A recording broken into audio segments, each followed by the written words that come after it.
1776 sa isang dayuhang mag-asawa na nagngangalang James at Elizabeth Brown. Isang buwan matapos siyang maipanganak, pinaampon siya kay George Topher, isang Aleman-Amerikano.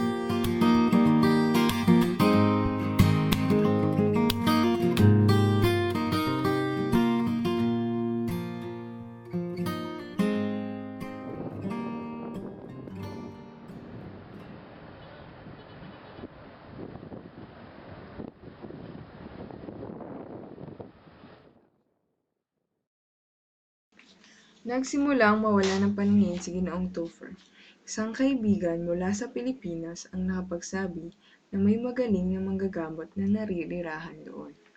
Sa paghahanap ng lunas sa sakit na katarata, bumisita si Josephine at ang kanyang ama, kasama si Manuela na isang kirida ng mga prayle sa dapitan upang manghingi ng tulong sa tanyag na manggagamot sa mata na si Jose Rizal.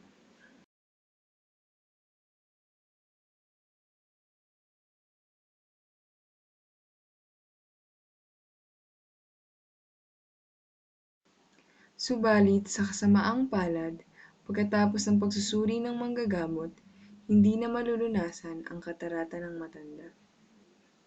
Ang hindi alam ni na Jose at Josephine na may iba palang mahahanap sa lugar na iyon. Sa kanilang pagkikita, umusbong ang paghanga ni Jose sa yumi at ganda ng dalaga. At di nagtagal, nagkaroon na rin ng pagtingin si Josephine sa kanya. Tila ba nakahanap siya ng sandigan sa isa't isa.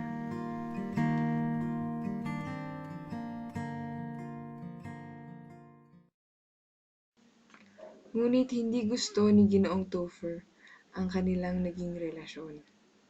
Nang hingi ni Rizal ang kamay ni Josephine, tinanggihan ito ni Topher at nagbandang magpapakamatay kapag natuloy ang kanilang pag-iisang dibdib.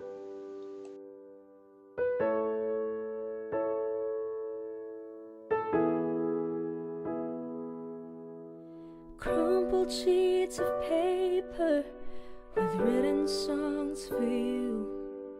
My hand shivered, this heartbeat and this love might be true. Nabagman sa loob ni Josephine, nagdesisyon siya na makipaghiwalay at di na magpakasal sa kanyang minamahal. Never have I imagined I'd fall for you. Josephine, to who these shores came, searching for a home, a nest, like wandering swallows. If your fate guides you to Shanghai, China, or Japan, forget not that on these shores a heart beats for you. Matapos maihatid ang matanda sa barkong papunta ng Hong Kong, nanatili siya sa bahay ng mga Rizal, dala ang isang sulat na nagsasabing, My dear mother, the bearer of this letter is Miss Josephine Leopoldine Topher, whom I was on the point of marrying. As she may be left all alone and abandoned, I beg you to give her hospitality there, treating her as a daughter, until she have an opportunity or occasion to come here. Treat Miss Josephine as a person, whom I esteem and value much. Jose Rizal. Nagbalik si Josephine sa dapitan upang muling makasama si Jose.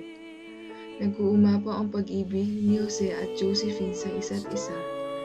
Walang dagat o bundok ang makakapi. Hahamakin ng lahat, makasama lang ang minamahal.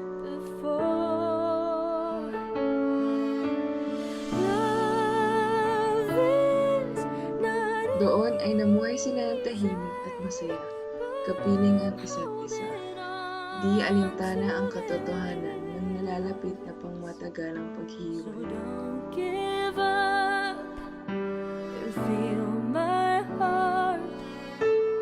Nothing else matters. Ninais nilang magpakasal sa simbahan, subalit ito hinayaan hanggat hindi binabawi ni Jose ang kanyang mga paratang sa mga prayle.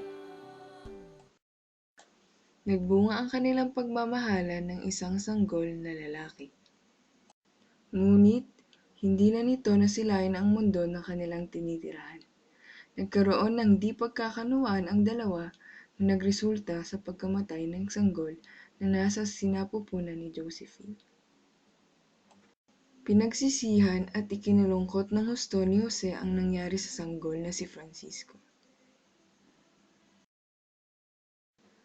Sa kabila ng lahat ng kanilang napagdaanan, nagkasundo ang dalawa kahit tuto ng simbahan na tanggapin ang isa't isa bilang mag-asawa ilang oras bago siya marilin sa bagong bahay.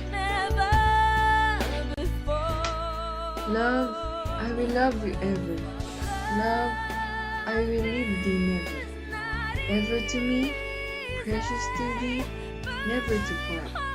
Heart bound to heart, or never to say goodbye. So don't give up and feel my heart. Nothing else matters but you and me.